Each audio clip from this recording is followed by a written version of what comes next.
Ahojte, čaute, tak dneska som si pre vás pripravila projekt o osmakoch Tegu. To sú osmaci Tegu a najlepšie je, keď ich chováte v dvojci alebo v malej skupinke.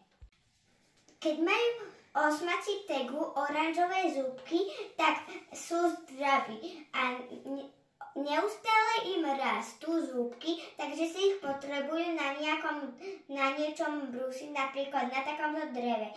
A nemôžu príliš sladkého jesť, lebo im to niečo, tak potom ich bolí brúško a takéto granule jedia. Neustále každý deň musíme dávať čistú vodu.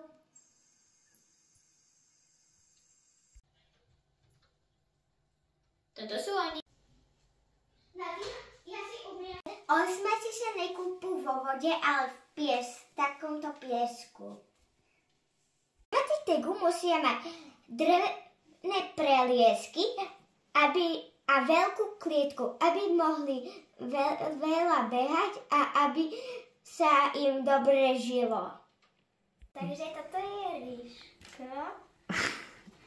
Trošku je až príliš preliezavý, trošku viac chodí po chrbte a veľmi rád sa mojká.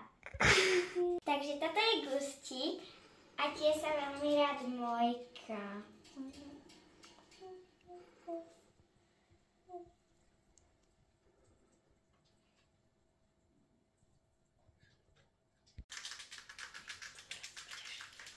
Takže nemôžeme ich chytať za chvosty, lebo by im odpadli. Osmaci sa dlho dožívajú, 7 až 8 rokov. Mali sme pre tých dvoch, ktorí sa dožili 8 rokov. Za tento projekt si Miško a Ríško zaslúžia panusok a jednotku.